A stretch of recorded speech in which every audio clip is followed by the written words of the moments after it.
family. I'm trying to get my life together. We'll get started in just a second.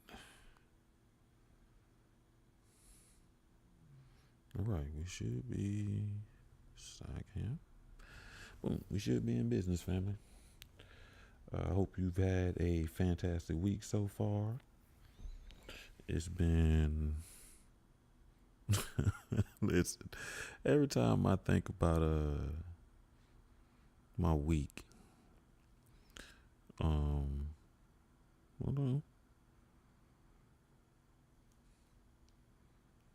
Am I not here? Clap one time, you can hear me. Clap two times, you can hear me.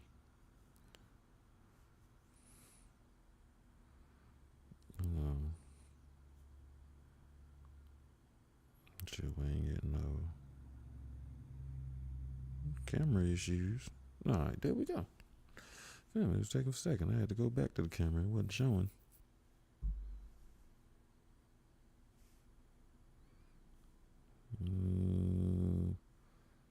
So I know it's just me and Twitch.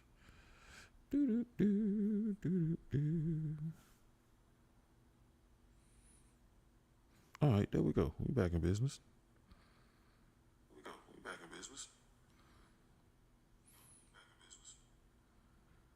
Y'all heard the echo.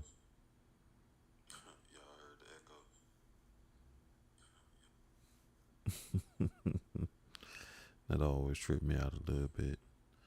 Yeah. I was trying to turn on the camera, and it was just giving me a hard time. But we back. So again, so happy to be back with you for another episode of Book Club. Whoop, whoop, whoop, whoop, whoop. This week we start a new book. We finished up. What did we read? Lucretia and the Kroons. I think that was a very good book about processing death and loss and grief and interesting ways that we can still experience loved ones or things we love as they pass on.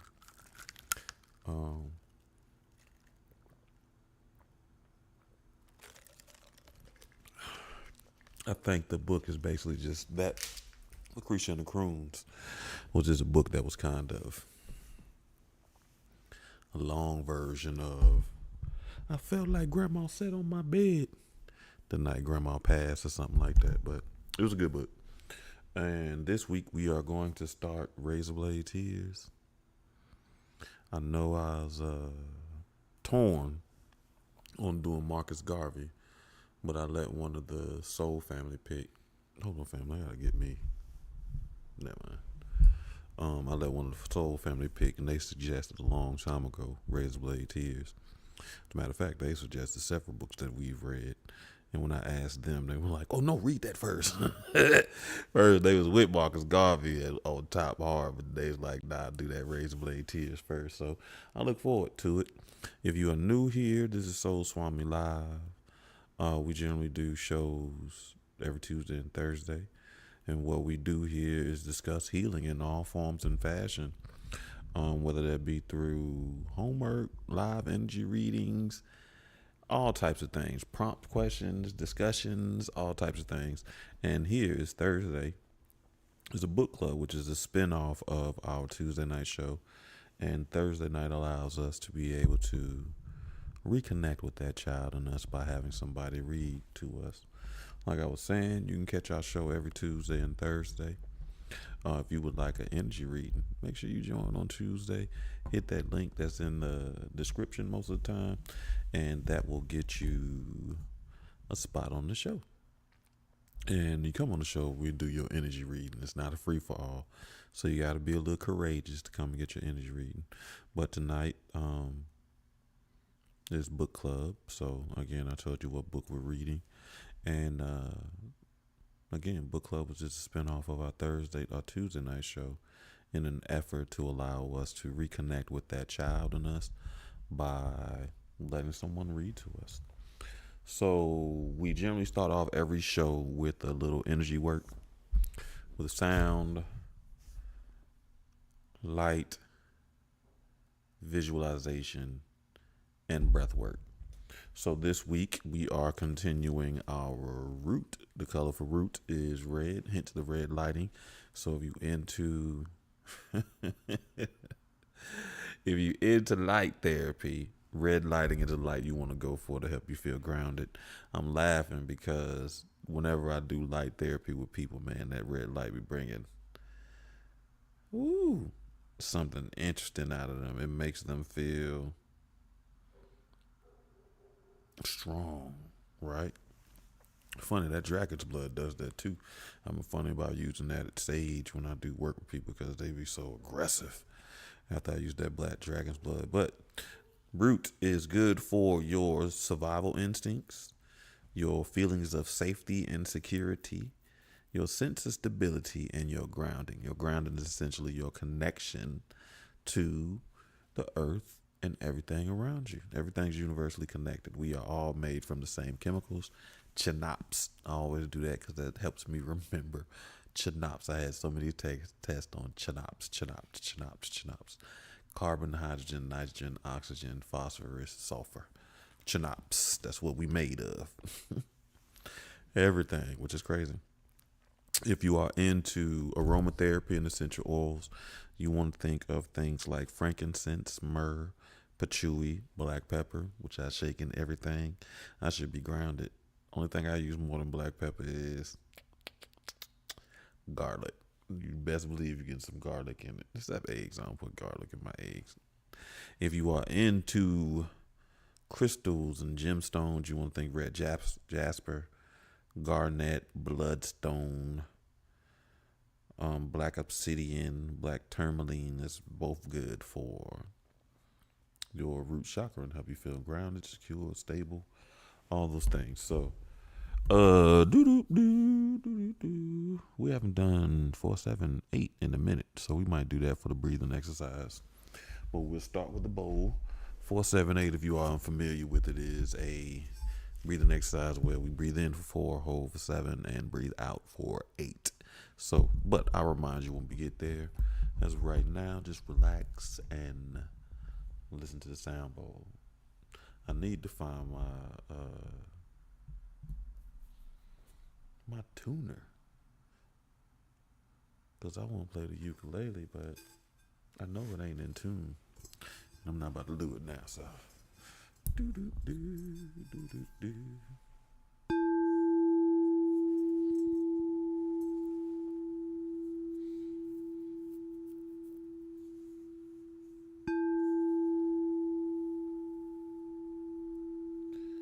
I forgive myself and I release is a song that I use when I'm doing some work, and that's how it start off, and that's what she say.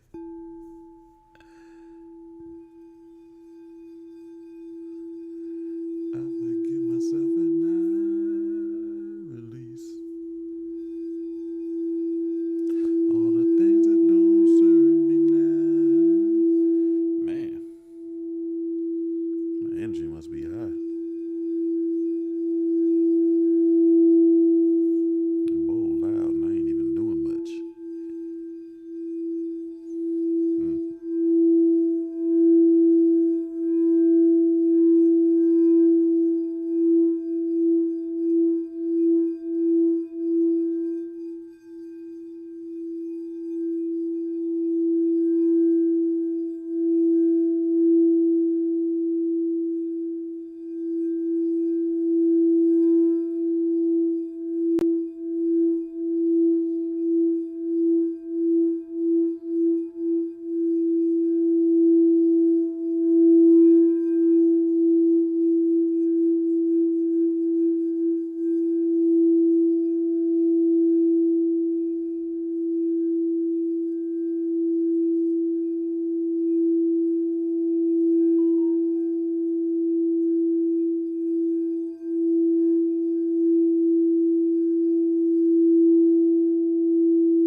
right, family. Again, for our breathing exercise, we're going to do 4-7-8.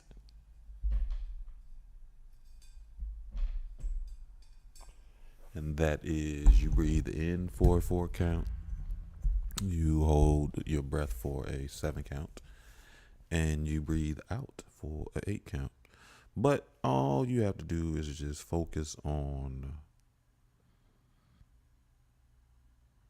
your breathing and listen to me as I keep the count for you.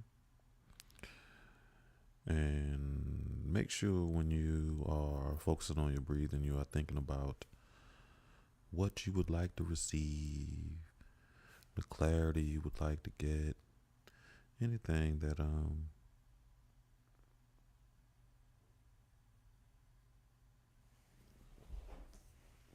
let's see. All right. So I'm trying to make sure I stay up. All right. So on the count of 3, we will start the breathing exercise again. It is you breathe in for a 4 count, you hold for a 7 count, and you breathe out for a 8 count. So on the count of 3, we will start. 1, 2, 3. Breathe in 4, 2, 3, 4. Hold 7, 2, 3, 4, 5, 6, 7. Release 8, 2, 3, 4, 5, 6, 7, 8. Again, breathe in 4, 2, 3, 4. Hold 7, 2, 3, 4, 5, 6, 7. Release 8, 2, 3, 4, 5, 6, 7, 8. Last time, family. Breathe in 4, 2, 3, 4. Hold 7, 2, 3, 4, 5, 6, 7. Release 8, 2, 3, 4, 5, 6, 7, 8. And for our visualization, we'll keep it simple. The best way to activate and stabilize your root chakra is to interact with the earth. So I'm a plant daddy. I love my plants.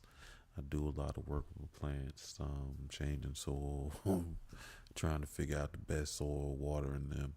So if you are like me and you love plants, imagine yourself repotting one of your plants. You can be standing in an open field with your shoes off, or on the beach with your shoes off. But whatever you visualize yourself, make sure it's a calming place for you, something that brings you a little bit of joy and allows your skin, hands, feet, or whole body to connect with the earth around you, to symbolize your connection with everything, your universal connection. And as you are interacting with the earth and being renewed and releasing some of those negative thoughts and ideas and worries and incorporating positive ones, I want you to repeat these affirmations after me. Because I am safe and secure. I am grounded and centered. I am self-sufficient. I am financially secure. I love being in my body. I am safe and secure. I am grounded and centered. I am self-sufficient. I am financially secure, and I love being in my body. Hey, Liberty, this time I finally get to see you. I've been missing the comments all the time when you on Twitch. I need to tell the rest of people. Cat, you need to go on Twitch. I need 4 people on Twitch so I can start giving y'all points and y'all can play games and stuff. Jesus Christ. It's funny. I never thought that would be so difficult. But my Twitch crowd be so random. It's either one person or 500 people. There's no in between. It's crazy.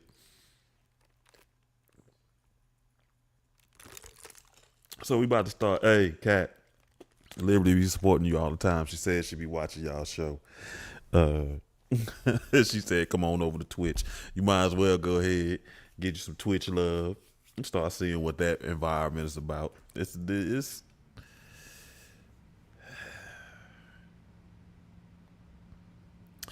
interesting. It's definitely a good place for streaming.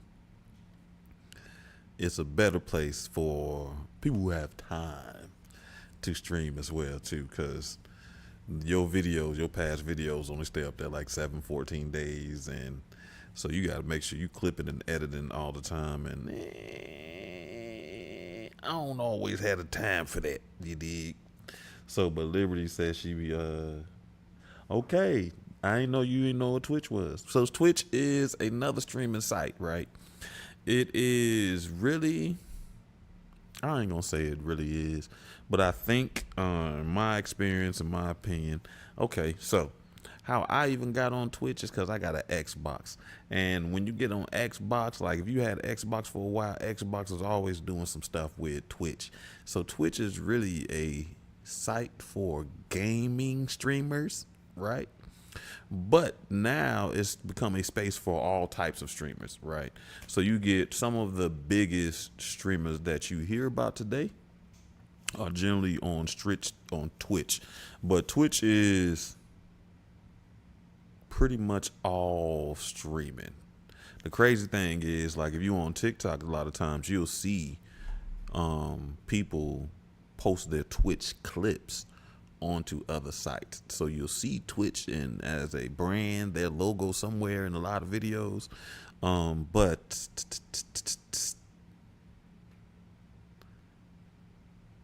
they are really a competitor to stuff like TikTok, but really good for streaming video games. So if you want to watch some video games, you want to see if a game is faced for one of your grandbabies, go ahead and check them out on Twitch. Somebody is playing it somewhere.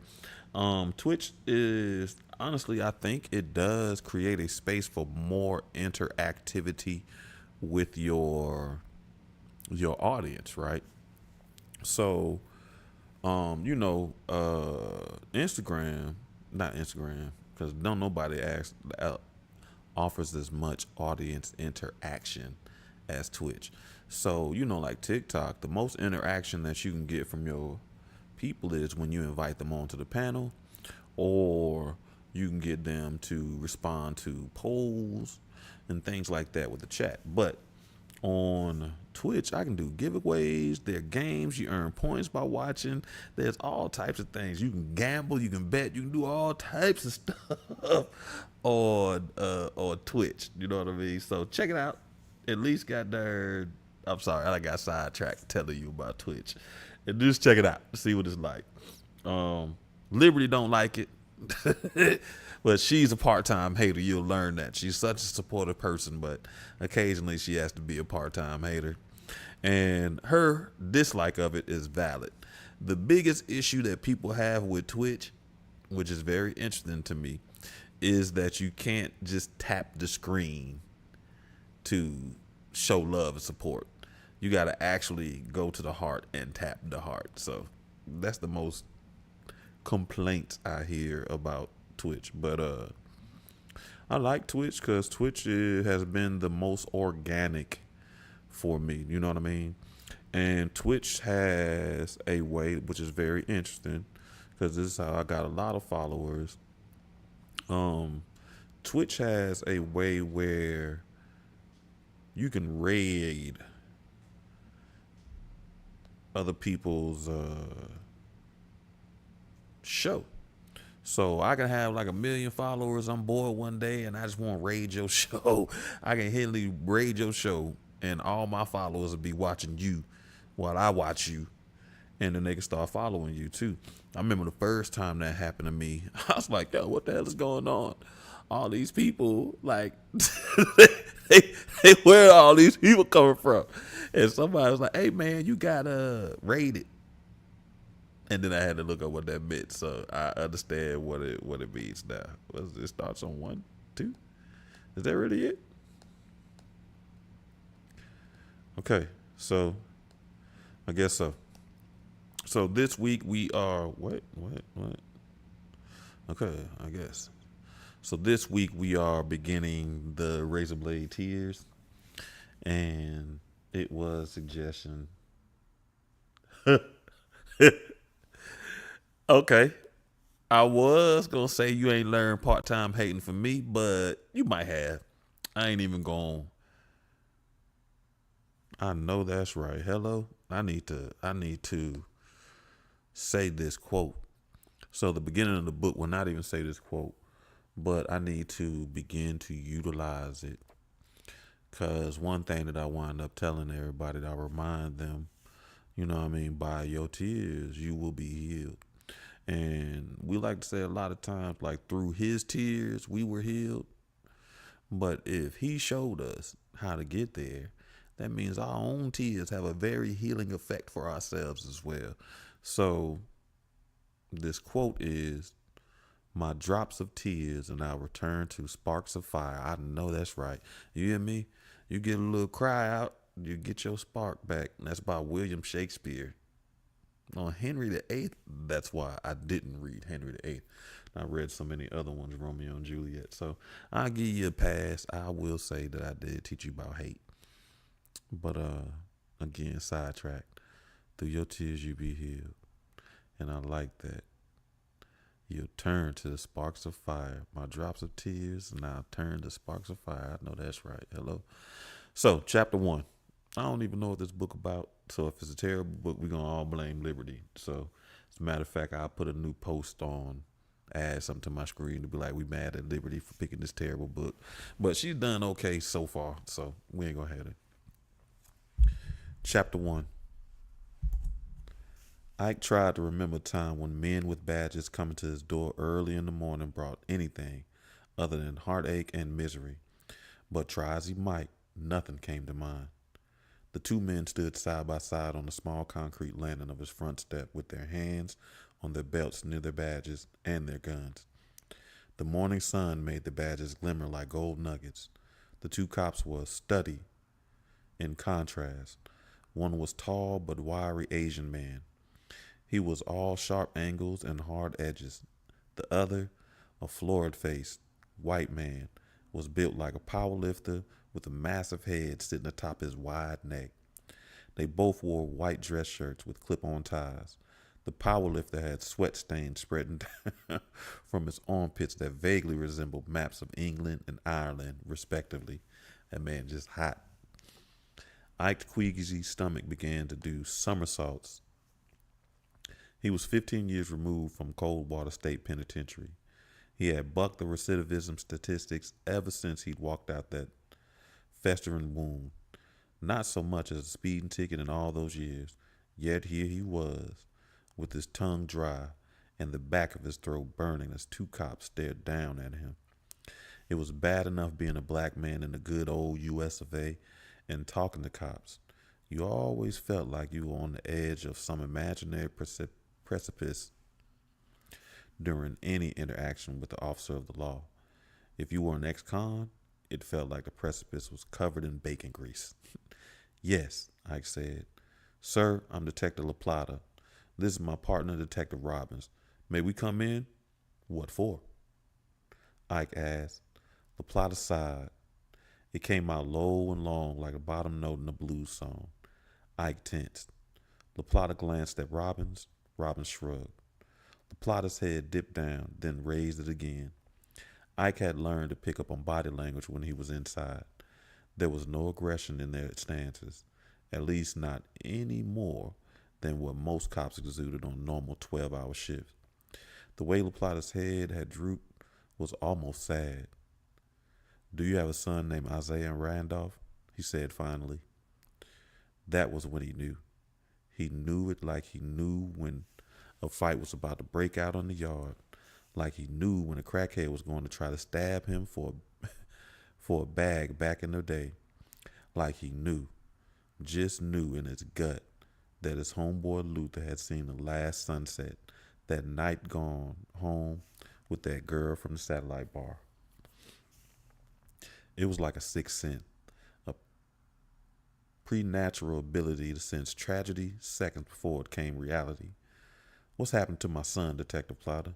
Ike said, already knowing the answer, knowing it in his bones, knowing his life would never be the same. Chapter 2.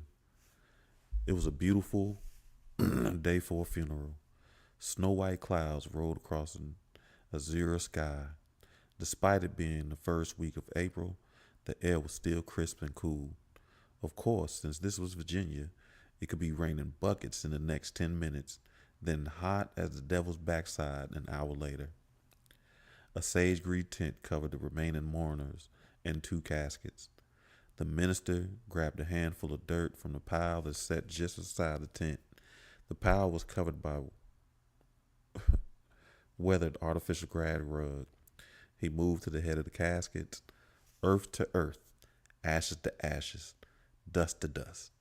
The minister's voice echoed through the cemetery as he sprinkled dirt on both caskets.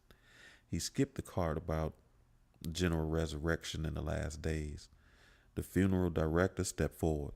He was a short, chubby man with charcoal complexion that matched his suit. Despite the mild conditions, his face was slick with sweat.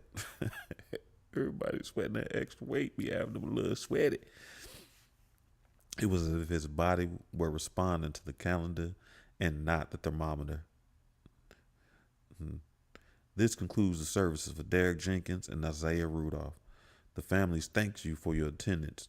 You may go in peace, he said. His voice didn't have the same theatricality as the minister's. It barely carried beyond the tent. Ike Randolph let go of his wife's hands. She slumped against him.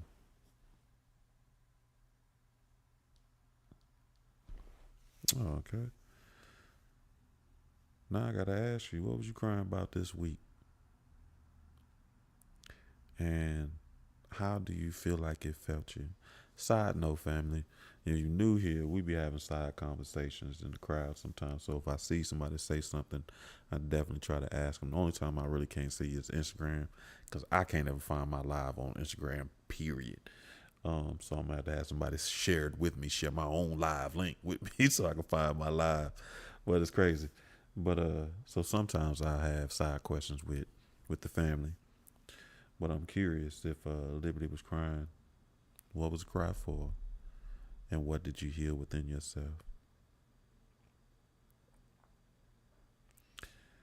Ike stared down at his hands, his empty hands that held his boy when he was barely 10 minutes old, the hands that had shown him how to tie his shoes, the hands that rubbed salve on his chest when he had the flu, that had waved goodbye to him in court with shackles tight around his wrists, rough, callous hands that he hid in his pockets when Isaiah's husband had offered to shake him. Ike dropped his chin to his chest. The little girl sitting in her lap played with Maya's braids. Ike looked at the girl, skin the color of honey with hair to match. Ariana had just turned 3 weeks before her parents died. Did she have any inkling of what was happening? When Maya had told her that her daddies were asleep, she seemed to accept it without too much trouble. He envied the elasticity of her mind. She could wrap her head around this in a way that he couldn't. Ike, that's our boy in there. That's our baby, Maya wailed. He flinched when she spoke. It was like hearing a rabbit scream in a trap. That is a very interesting scream. I didn't even know rabbits could scream until I seen them get chased one time. That rabbit was screaming for his life. Ike heard the folding chair squeak and whine as people rose and headed to the parking lot. He felt hands flutter against the back of his shoulders. Words of encouragement were mumbled with half-hearted sincerity. It wasn't that folks didn't care. It was that they knew those words did little to soothe the wound in his soul. Speaking those platitudes and cliched homilies seemed disingenuous, but what else could they do? It was what you did when someone died. It was axiomatic as bringing a casserole to the repast. The crowd was thin, and it didn't take long for the chairs to empty. In less than 5 minutes, the only people in the cemetery were Ike, Maya, Ariana, the gravediggers, and a man Ike vaguely recognized as Derek's father. A lot of Ike's family hadn't shown up for the service. As far as he can tell, only a few of Derek's people had bothered to attend. Most of the mourners were Isaiah's and Derek's friends. Ike noticed Derek's family members. They stood out amongst the bearded hipsters and androgynous ladies that made up Derek and Isaiah's social circle. Lean, wiry men and women with hard, flinty eyes and sun-worn faces. They wore blue collars around their red necks. As the sermon neared 30-minute mark, he'd watched their faces begin to bloom with crimson. That was when the ministers mentioned how no sin was unforgivable. Even abominable sins could be forgiven by a benevolent God. Ariana pulled one of Maya's braids. "Stop it, girl," Maya said. It came out sharp. Ariana was silent for a moment. Ike knew what was coming next. That pregnant pause was the prelude to the waterworks. Isaiah used to do the same thing.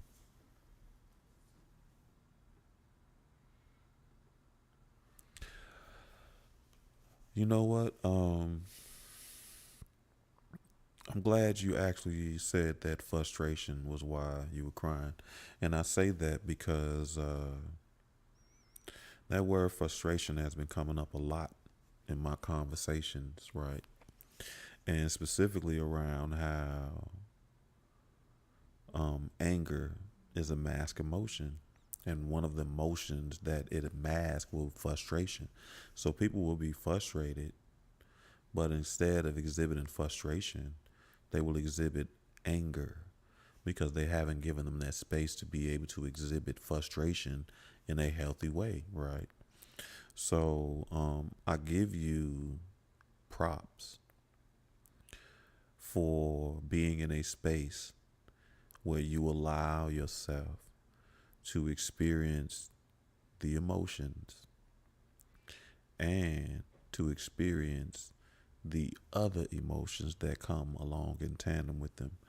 And I also say this to you as a pat on your back, right? Because now you allow yourself to heal yourself through your tears. There is a space for that healing. And so many of us have turned away from the cleansing power of water through our tears. We try to wash it away. We try to swim it away. We'll do all types of other things to keep ourselves from crying. So I'll give you a pat on the back. I've been a part of your journey for a long time, and that is definitely something you should be proud of. Now, of course, the frustration is a hard emotion to deal with, but you found a way to relieve some of the weight of the frustration instead of just suppressing it or packing it down. So kudos to you. Funny that you speak about being heard. I don't know if you were on Tuesday show, but I wear this ring, of course, right? And when I bought the ring, I didn't know what the stone was, so I've been working, and I'm 90% sure it's this another stone, Smith stone, that I've never even heard of. So I really doubt it's that, but I'm 90% sure that this is blue lace agate, right? And I say that is because one of the things that it is good for is communication and sense of being heard. So it makes sense why I don't do no show without this ring, right? I don't really do much without this ring, even if it don't doesn't match goals or it'll match every outfit I wear. I don't blah blah blah so forth so forth. Um, but it allows to speak with clarity and works on your senses of being heard. And I say this to you too because I know you mess with stones a little bit, so you want to think about that. And that feeling of being heard is fantastic that you were able to acknowledge that, right? That's important. I know it's important to me too. It is huge. Being heard, feeling valued, it is an important thing to me. And I know in my own journey for being heard, for me, I had to find a way to communicate authentically, right? And I say that because much of our communication skills are based on what we learned um, from other people, what was given to us, and our ideas of being heard are generally shaped around our experiences, right? And in that, it doesn't always allow us space to communicate in an authentic way. Authentic in the sense that we communicate in a way that people can receive it, right? So that is that it ain't what you say, it's how you say it, right? So after you've done the work to work on how you say it, you wind up learning that sometimes it's not how you say it. It is what you say, right? And you recognize that what you say can be a triggering space for others and yourself, right?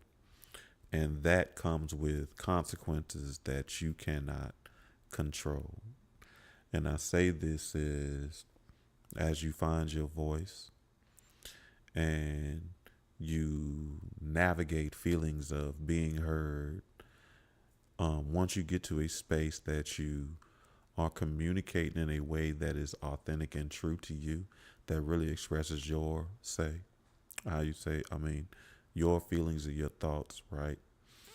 Um, you then have to begin to accept how much little control that you do have, right? So once you get to that space where you know that how you're saying it is as gentle or as clear as it could be said, and understand things can be clear to you because you know what you're saying, and the other person may not have any idea what you're talking about because it's not clear to them. But once you come to those that clarity or that space of understanding, you then have to grow and accept that um, you have very little control over how a person receives what you said. No matter how gentle, all you can do is do your best. And that can be tough because a lot of times we communicate things with hope for change, right? But you remember, I had to build a new relationship with hope because I understand that hope. I used to think that hope was for suckers, right? But we communicate a lot of things with hope for change, and sometimes become more disappointed when that change doesn't come. And I say this is another perspective on why we communicate things, or why we communicate things, period, is not just for the hope for change, but it is for the freedom of emotion. You remember we talked about on Tuesday, we talked about one of the generational curses is emotional suppression, right? But we move from the curse of suppressing your emotions. And I say this is fantastic because it's evidence that you're moving from your curse of emotional suppression into your blessing of emotional freedom. So the precipice and the crux of communication and saying things is emotional freedom, right? So all that long story side note, what happens sometime is for uh it's just necessary. So yes, and I do know you was a stickler for suppressing your emotions. So that's why I'm so proud of you. And one of the things that we do on this healing path is to make sure we celebrate these small victories. We always wait for these great victories that we miss all the small signs that God. Oh, listen, see, listen, Cat. Let me tell you something, girl. I told you we the soul family. We connected. Y'all my tribe. We are like we talk about this.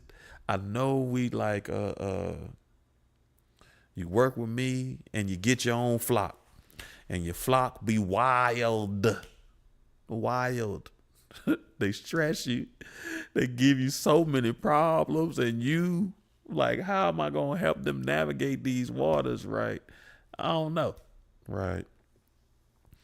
But all of that began because you part of a connected energy, right?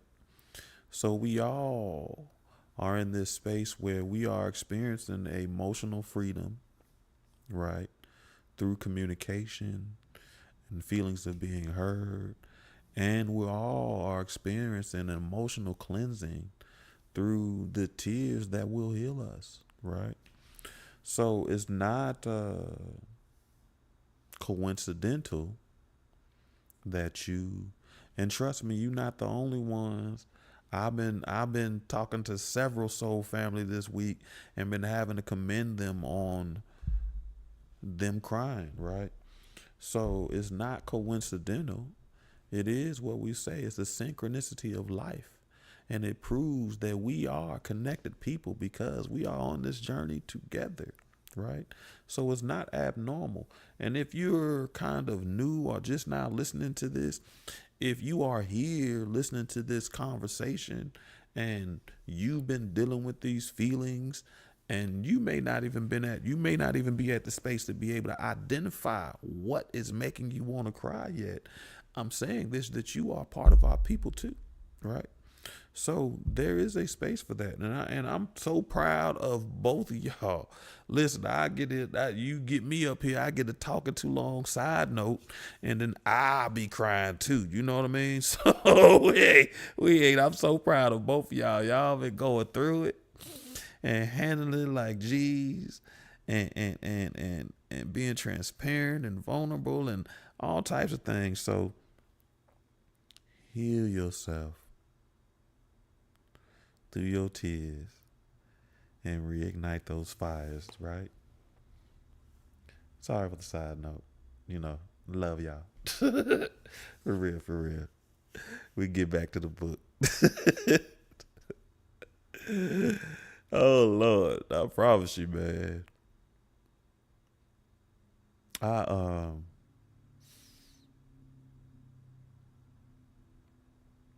Yeah, I've been going through it too.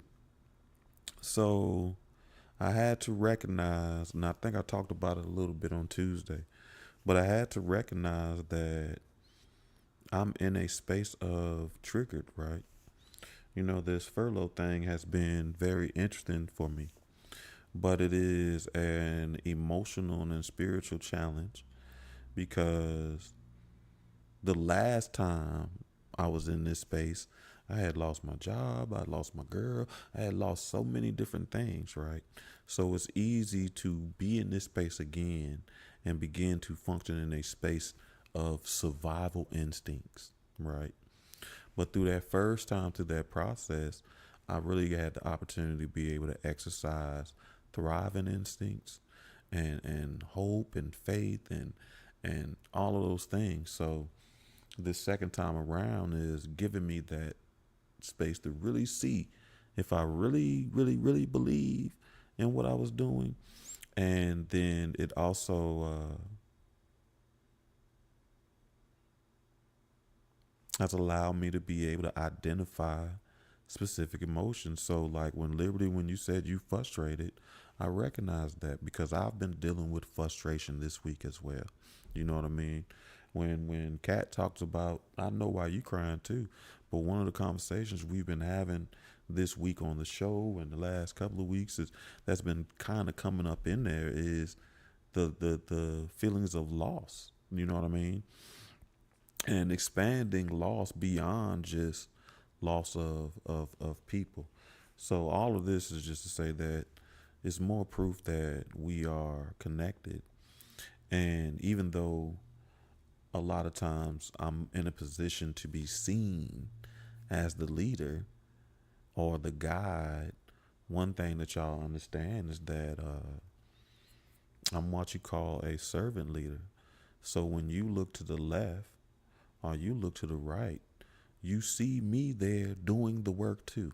So I shared this with you all because one, it's just easier to share with everybody like this than individually, but two, to let you know that we're in this together too. So I'm experiencing some of the same emotions for my own reasons, just like you all, and I'm celebrating some of the same victories that you all are too. Just more evidence of the synchronicity of life, and that we all are supposed to be here at this time, at this place, right? And again, much love and gratitude for you all and to you all. I appreciate everything that you all give me. I appreciate all the time that you share with me. And more importantly, I value the trust and respect that you all give me for allowing me to be a part of your growing process. So thank you. Ariana began to howl. Her screams pierced the quiet contemplativeness of the funeral and rang in Ike's ears. Maya tried to soothe her. She apologized and brushed her forehead. Ariana took a deep breath, then began to scream louder. Take her to the car. I'll be there in a minute, Ike said. Ike, I ain't going nowhere. Not yet. Maya snapped. Ike stood. Please, Maya, take her to the car. Just give me a few minutes, then I'll come and watch her, and you can come back. Ike said, his voice almost cracked. Maya stood.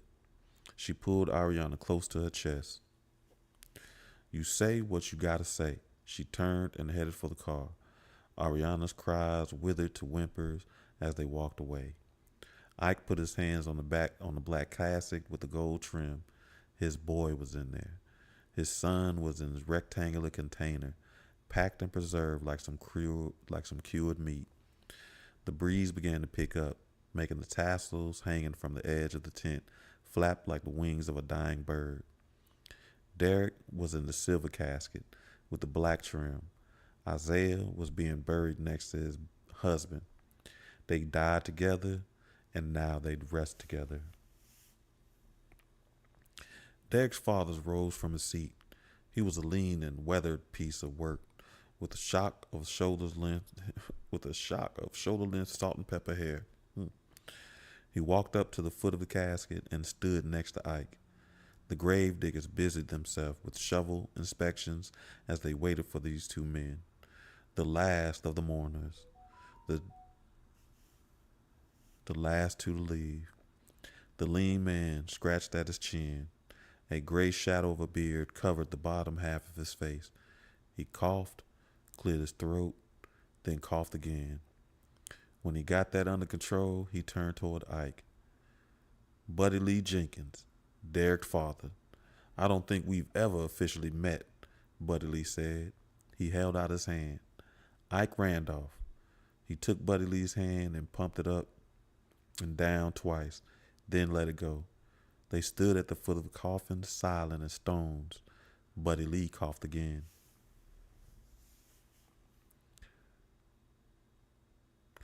Was you at the wedding reception? Buddy Lee asked. Ike shook his head. Me neither, Buddy Lee said. I think I saw you at the girl's birthday party last year, Ike said. Yeah, I was there, but I didn't stay long. Buddy Lee sucked his teeth and adjusted his sport coat. Derek was ashamed of me. Can't say I much blame him, Buddy Lee said. Ike didn't know how to respond, so he didn't. I just want to thank you and your wife for getting everything straight. I couldn't afford to put them away this nice, and Derek's mama couldn't be bothered, Buddy Lee said. Wasn't us. They had things already taken care of. They set up some kind of prepaid funeral package. We just had to sign some papers, Ike said. Man, was you setting up funeral arrangements at 27? I know I sure wasn't. Hell, I couldn't set up a fucking paper route at 27, Buddy Lee said. Ike ran his hand over his son's casket. Whatever moment he imagined he was having was ruined now. That tat on your hand, that's Black God's ink, ain't it? Buddy Lee asked. Ike studied his hands. The indistinct drawings of a line with two stars above his head on the right hand and the word riot on his left hand had been silent companions since his second year at Coldwater State Penitentiary. Ike put his hands in his pockets. That was a long time ago, Ike said. Buddy Lee sucked his teeth again. Where'd you do your time? I did a nickel at Red Onion. Some hard fellas out that way. Met a few of BG boys out there too. I don't mean any harm, but it ain't really something I'd like to talk about, Ike said. Well, I don't mean no harm, but if you don't like talking about it, why don't you get that tat covered up? Shit, from what I hear, they can do that in an hour, Buddy Lee said. Ike took his hands out of his pockets. He looked down at the black line on his hand. The line was standing on a crude map of the state. Just because I don't want to talk about it doesn't mean I want to forget about it. It reminds me of why I don't ever want to go back, Ike said. I'm going to leave you with your boy now. He turned and he started to walk away. You ain't got to go. It's too late for me and him, Buddy Lee said. Too late for you and your boy too, Ike stopped. He half turned back towards Buddy Lee. What do you mean by that? Ike asked. Buddy Lee ignored the question. When he was 14, I caught Derek kissing another boy down the creek in the woods behind our trailer. Took off my belt and beat him like a runaway, like he stole something. I called him names, told him he was a pervert. I whooped him till his legs was covered with welts. He cried and cried, saying he was sorry. He didn't know why he was like that. You never got into it with your boy like that? Never? I don't know. Maybe you was a better daddy than I was, Buddy Lee said. Ike adjusted his jaw. Why are we talking about this? Ike said. Buddy Lee shrugged. Boy, he trying to let you know you ain't alone. He see that guilt in your eyes, bro. And he trying to tell you, be okay.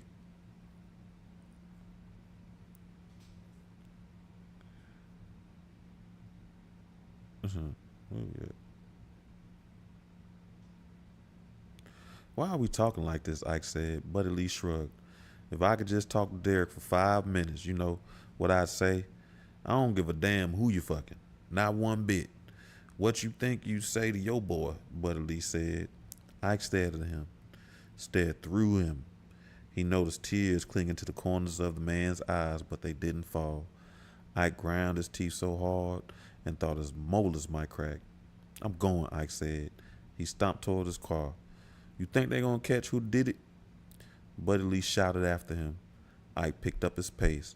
When he reached the car, the minister was just leaving the parking lot. Ike watched as he crept by in a jet black BMW. Reverend J.T. Johnson. Profile was sharp enough to slice cheese. He never turned his head or acknowledged Ike and Maya at all. Interesting.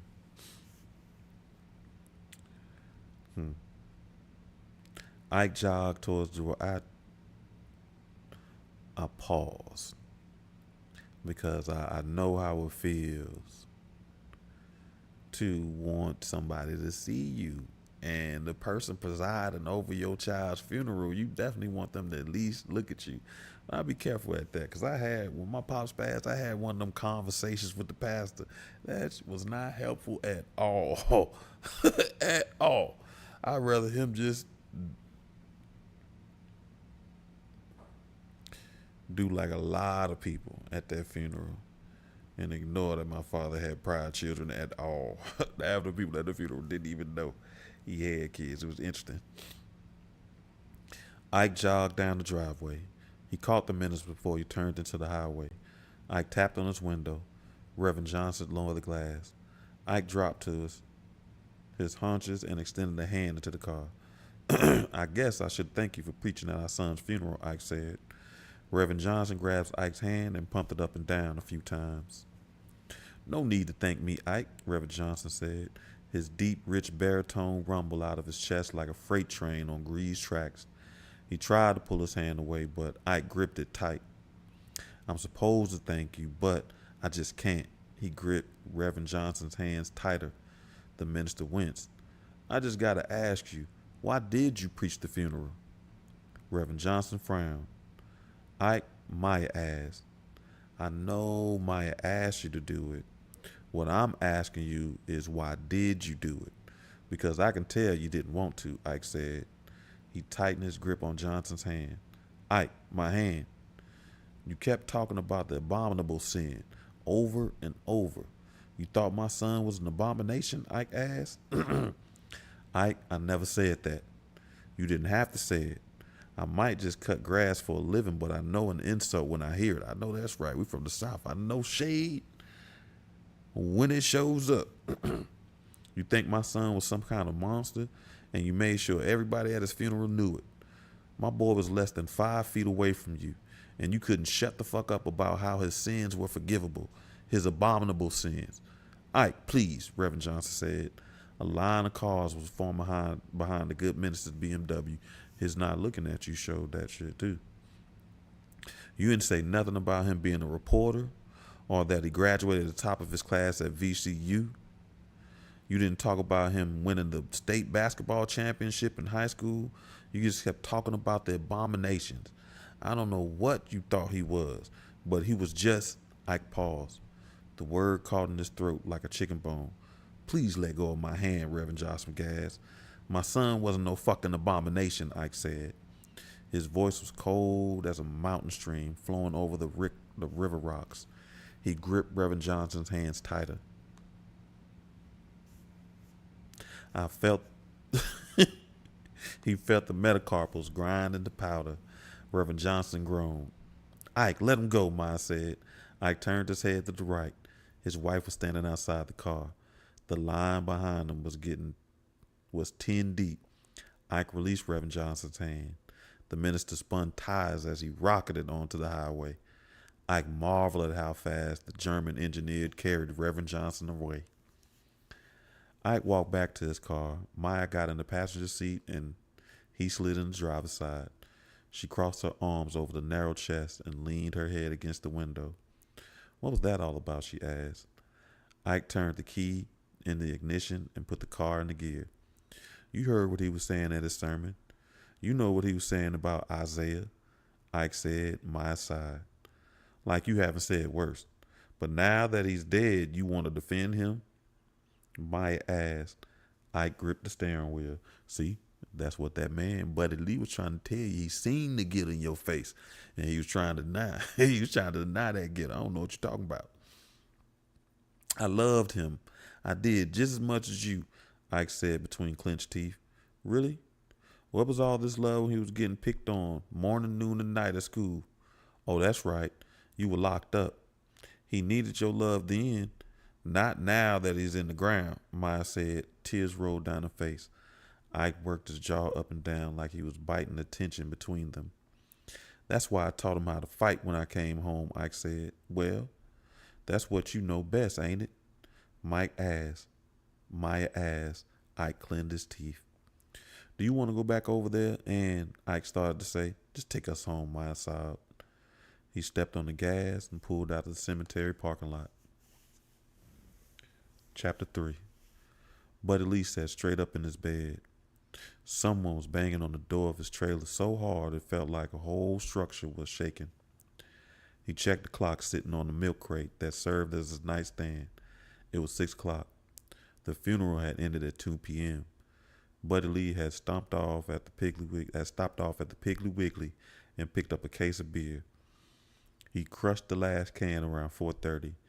Then he had flopped on his bed and passed out cold. The banging at his door erupted again. It was the cops. It had to be the cops.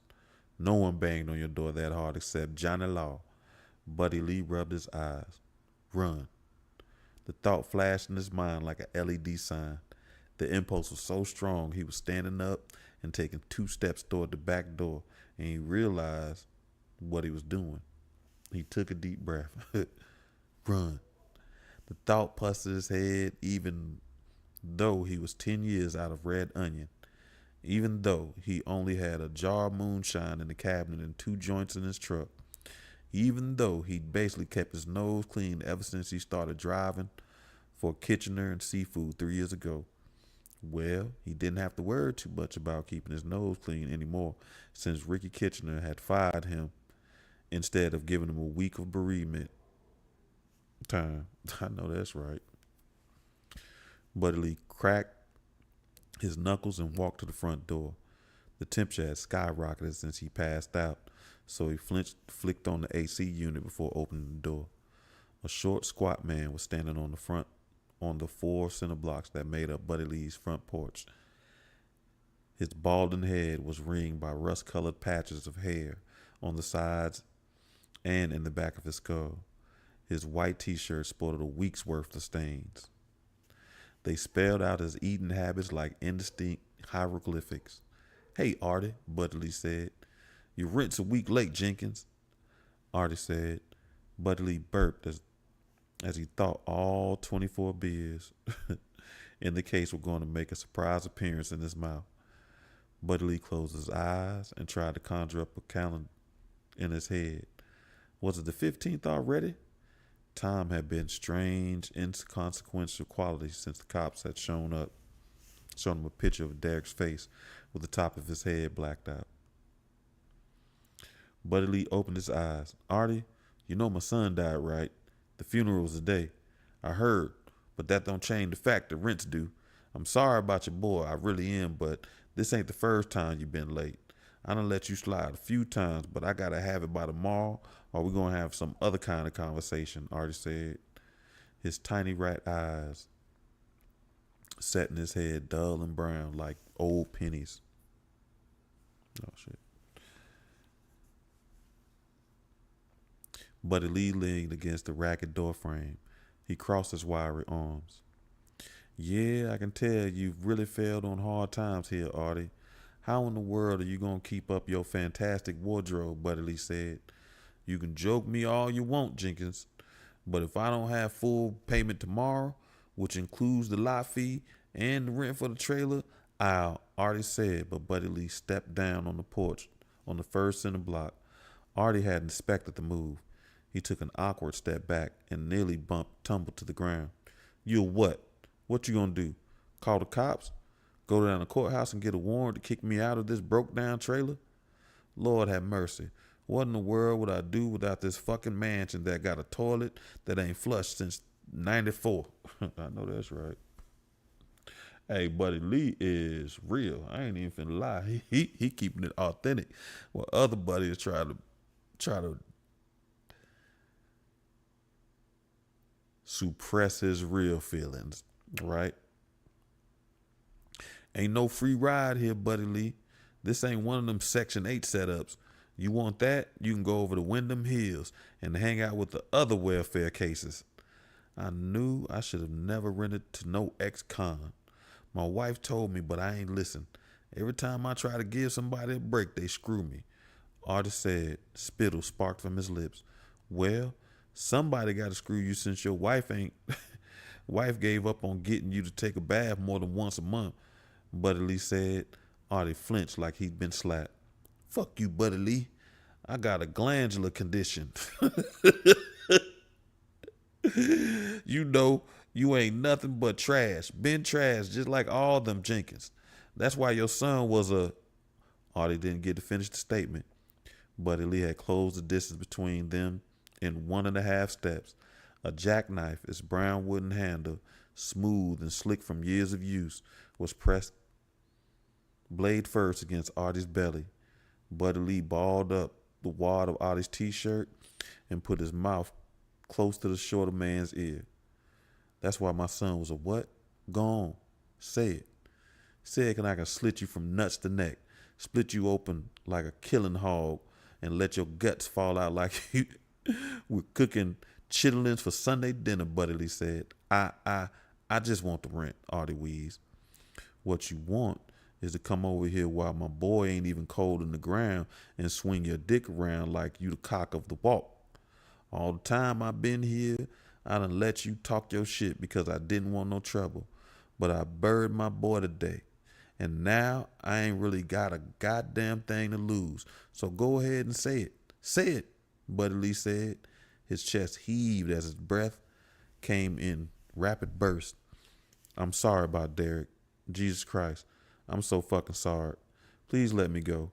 I'm so damn sorry, Artie said. From his armpits, a fetid odor wafted up that made Buddy Lee's eyes water. At least that's what he told himself.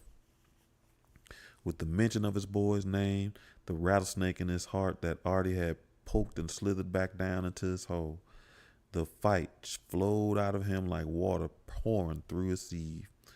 Artie was mean-spirited, unhygienic son of a bitch, but he didn't kill Derek. He was just another asshole that didn't understand who or what Derek was. That was something he and Buddy Lee had in common. Go back to your fucking house, Artie, Buddy Lee said. He let go of the man's shirt and put his knife back in his pocket. Artie scuttled backwards and sideways. When he felt there was enough distance between him and Buddy Lee, he stopped and flicked him off. That's your ass, Jenkins. I'm calling the cops. You ain't gonna have to worry about the rent now. You're gonna be sleeping in a jail cell tonight. Go away, Artie, Buddy Lee said. It came out flat and listless. All the bravado gone. Artie blinked hard. The sudden de-escalation confused him. Buddy Lee turned his back on him and went to his trailer. The AC hadn't so much conditioned the air as suggested it might want to cool down. That's funny. He sprawled across the sofa. The duct tape on the armrest snagged a few of his hairs on his forearms. He fished around in his back pocket and grabbed his wallet. Behind his driver's license was a small, wrinkled photo. Buddy Lee pulled the photo out by the corner using his thumb and forefinger. It was a picture of him and a 1-year-old Derek. He held that boy in the crook of his arms as they sat on an aluminum lawn chair. Buddy Lee was shirtless in the picture. His hair was down to his shoulders and black as an ace of spades. Derek was wearing a Superman shirt and a diaper. Buddy Lee wondered what the young fella in the picture would think of the old man he'd become. That fella was full of gunpowder and gasoline. If they looked close, he could see a small mouse under his right eye. A souvenir he'd acquired collecting a debt for Chuli Pettigrew. Chuli, that's an interesting name. The man in the picture was wild and dangerous, always down for a fight and up to no good. If Artie had spoken ill of Derek in front of that man, he would have waited until dark and then cut his throat for him. Watch him bleed out all over the gravel before taking him somewhere dark and desolate. Knocked out his teeth and cut off his hands and buried him in a shallow grave, covered him about 50 pounds of pulverizing lime. Then the man in that picture would have gone home, made love to his woman, and not lost a minute's sleep. Derek was different. Whatever rot that lived in the roots of the Jenkins family tree had bypassed Derek. His son was so full of positive potential it made him glow like a shooting star from the day he was born. He had accomplished more in his 27 years than most of the entire Jenkins bloodline had in a generation. Buddy Lee's hand began to shake. The photo fell from his fingers as the tremors worsened, working their way through his hand. The photo floated to the floor. Buddy Lee put his head in his hands and waited for the tears to come. His throat burned. His stomach was doing cartwheels. His eyes felt like they wanted to burst. Still, no tears came. My boy, my sweet boy. All right, we'll read one more chapter. So we're going to finish chapter 4, and then we're going to get up out of here. Boswell, family, man, y'all got to get up with your dog. I'm on this furlough, so I'll be quiet when I be watching my money. But I ain't trying to be like our other boy. I ain't gonna say his name. We acting funny style when this money ain't right. So I need to get at you, dog. Chapter 4. Ike sat in the living room sipping on some rum on the rocks. He changed out of his suit and was wearing a white tank top and jeans. Despite the ice, the rum burned as it went down his throat. Maya and Ariana were taking a nap. In the kitchen, containers full of chicken, ham, and mac and cheese were spread across every available surface. A few of Isaiah and Derek's friends had brought vegetarian barbecue, whatever the hell that was. Ike brought the rum to his head and finished it in one huge gulp. He winced, but he kept it down. He considered getting another one, then changed his mind. Getting drunk wasn't going to make things easier. He needed to feel this pain. Keep it fresh in his heart. He deserved it. In the back of his mind, he'd always thought he and Isaiah would come to an understanding. He just assumed time would thaw the glacier between them, and they would both experience an epiphany of sorts. Child. Nah, because the parents don't want to do that. Isaiah would finally understand how hard it was for the father to accept the lifestyle. See, that's what he wanted. He wanted his son to acknowledge him. That's why the parents be struggling to do that. They don't want to acknowledge the other person. In turn, Ike would be able to accept the way his son was gay. But that time was a river made of quicksilver. It slipped through his grasp even as it enveloped him. 20 became 40. Winter became spring. And before he knew it, he was an old man burying his son and wondering where in the hell that river had taken him. Ike held the empty glass to his forehead. He should have walked across that goddamn glacier instead, you heard? He should have walked across that goddamn glacier instead of waiting for it to melt. Sat down with Isaiah and tried to explain how he felt. Tell him he felt he had failed as a father. Isaiah, being Isaiah, would have told him that his sexuality had nothing to do with Ike's shitty parenting skills. Maybe they both would have laughed. Maybe that would have broken the ice. He let out a sigh. That was a nice fantasy. Ike set his empty glass on the coffee table. He sat back in the recliner and closed his eyes. The recliner had been a gift to himself, a place to rest his weary bones after ferrying bags of peat moss and mulch all day. Ike's cell phone vibrated in his pocket. He checked the number. It was one of the detectives who was supposed to be working Isaiah's case. Hello, Ike said. Hello, Mr. Randolph. This is Detective LaPlata. How are you holding up? I just buried my son, Ike said. LaPlata paused. I'm sorry, Mr. Randolph. We're doing everything we can to find the people who did this. To that end, would it be okay if we came by and talked to you and your wife? We are trying to see if any of Isaiah's and Derek's friends or associates have reached out to you. We're having a hard time getting them to talk to us, LaPlata said. Well, you're cops. A lot of people don't like talking to cops, even when they're innocent, Ike said. LaPlata sighed. We're just trying to find a lead here, Mr. Randolph. So far, we can't find anyone who has a bad word to say about your son or his boyfriend. They were married, Ike said. More awkward silence clogged the line. I'm sorry about that. We talked to your son's employer. Did you know he had a death threat sent to him earlier this year? I didn't know that. Me and Isaiah, we weren't as close as we could have been, so I don't think there's anything I'm going to be able to help you with, Ike said. What about your wife, Mr. Randolph? This isn't a really good time to talk to her, Ike said. Mr. Randolph, I know this is hard, but do you? Did somebody shoot your son in the head and stand over him and empty the clip into his face? Ike said. The phone creaked in his hand as he tightened his grip. No, but I have to go, Mr. Plotter.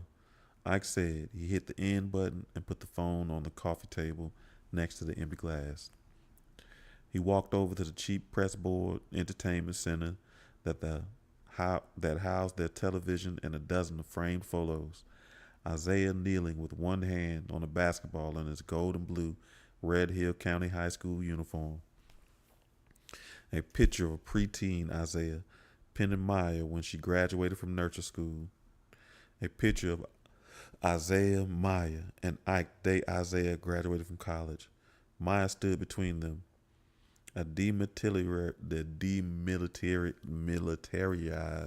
man, I can't say that word, militarized zone to keep them from arguing. That came later. At the cookout they had for Isaiah getting his journalism degree, it was supposed to be a day to remember. It had been, but for all the wrong reasons. Ike picked up the graduation picture and ran his thick, calloused fingers across the glass before putting it on top of the entertainment center. Ike walked through the kitchen and out the back door. He headed for a shed. He opened the door, stepped inside, and flicked on the light. The air was filled with the scent of fuel and iron.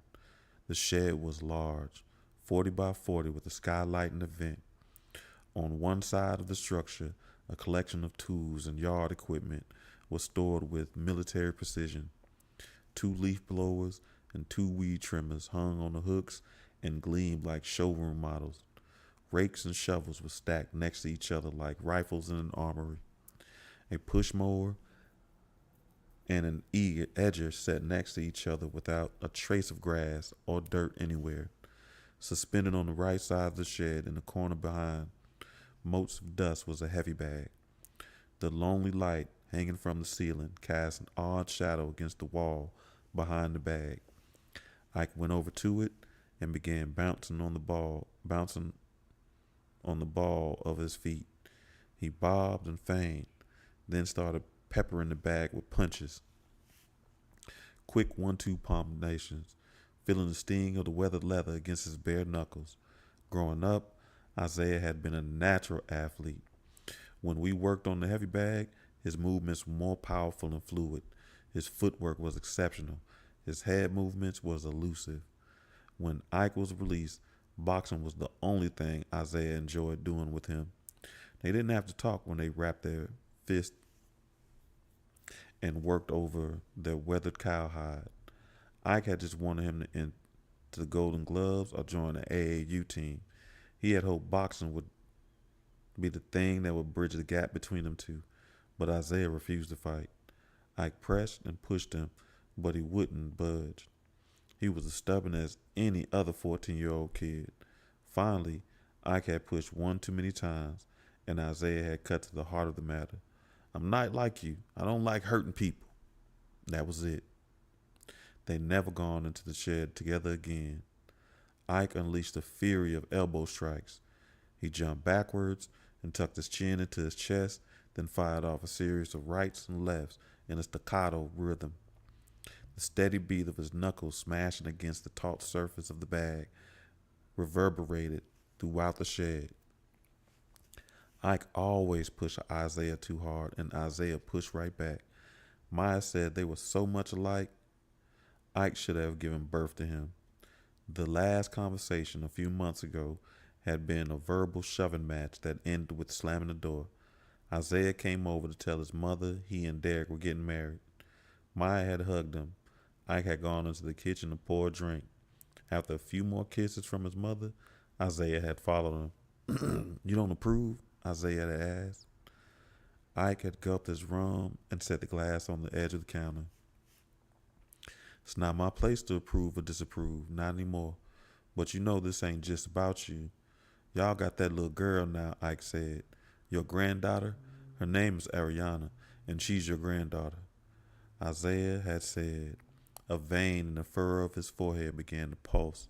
Ike crossed his arm. Look, I stopped trying to tell you what to do a long time ago, but that little girl, she gonna have it hard enough already. She's half black. Her mama was somebody you paid to carry her, and she got two gay daddies. So now what? You gonna make her a flower girl in your wedding? Y'all gonna rent out the Jefferson Hotel and make a big production out of it? And in a couple of years, you're gonna walk into her kindergarten class, and all the other little kids can ask her which one is the mommy? Did you or Derek ever stop to think about that? Ike said, that's a funny perspective, because that is something you should think about. In my experiences of working with children who experience trauma and being raised in that dynamic, one of the things that the parents never want to talk about is that dynamic. And the child needed a whole lot of help in understanding that dynamic. The parents just wanted to treat him like it was normal. And although it may be normal inside that house, every time they left, they had to be responsible for questions and stuff that, one, we shouldn't ask a kid, but two, they had no answers for. That's the first thing that comes to your mind when I tell you I'm marrying the love of my life. No congratulations, not even an insincere I'm happy for you. But what people might think, what people might say, newsflash, Isaac, I've dealt with what people have to say ever since I had to explain that my father was a jailbird. I guess you'd rather we said our vows in the shack in the woods at midnight. I don't know if you are aware of this, but not everyone thinks the way you do. Not everyone is disgusted by their children. And the people that do think like you, well, they'll all be dead soon enough, Isaiah had said. Ike didn't remember picking up the glass. He didn't remember hurling it against the wall. He just remembered Isaiah turning on his heels and slamming the door on his way out. 3 months later, his son and husband were dead, shot multiple times in front of a fancy wine store in downtown Richmond. Why is everybody in Virginia? Once his son and his husband were down, the shooters had double tapped them. The sign of a professional. Ike wondered if the last image Isaiah had of his father was a glass shattering against the kitchen cabinet. Ike started to scream. It didn't build into his chest first and then erupt. It came out fully formed in a long, savage howl. The heavy bag began to jerk and jump spasmodically. Technique was tossed aside in favor of animalistic instinct. The skin on his knuckles split and left red hues paintings on the bag. Droplets of sweat ran down his face, dripped into his eyes. Tears ran from his eyes and stung his cheeks. Tears for his son, tears for his wife, tears for the little girl they had to raise, tears for who they were and what they all had lost. Each drop felt like it was slicing his face open like a razor blade. All right, family. We got there. Stop there. Hey, man, Liberty was giving you a shout out, boss. Since you on Twitch, you on Facebook. But you should see that shout out, cuz. All right, man. So far, so good. It's going to be interesting. We got a lot of jailbird daddies in these books we be reading. Everybody daddy go to jail. Which, we lived in some interesting times. But I hope to see you next week on Tuesday night for our Tuesday night show. We will continue drawing that direct connection from what we view as generational curse to what we view as our generational blessing. Because again, we only feel like it's a curse because we focus on the downside. We focus on so much of the responsibility and the burden of the blessed that we lost sight of the blessing. So we'll continue to begin to regain our sight of our blessings on Tuesday. If you can't make it Tuesday, I hope to see you here again next Thursday as we continue reading Razorblade Tears, which is funny. There's a book that we read in this and everybody been crying. That's so Razorblade Tears might be fantastic. It might be exactly what we all need at this time. You catch us at 7 p.m. Right? on, I think we're gonna try TikTok again. They might let me do it for one day. I'm trying to see if it's Tuesday show or Thursday show or any show. Because for me, they just ban me, and I don't know when it is. But we'll see if it's a Tuesday show. If it's a Tuesday show, then we'll do Tuesdays on TikTok too. But you can catch us YouTube, Twitch, and Facebox, and Instagram. Family, I appreciate you sharing some time. I appreciate all you give. And I hope you have a fantastic Friday. Woo, woo, woo, woo. And a fan-glorious, I love saying double words, a fantastic and glorious weekend. Fan-glorious weekend. Do everything I would do and more. Again, family, peace. Let's work.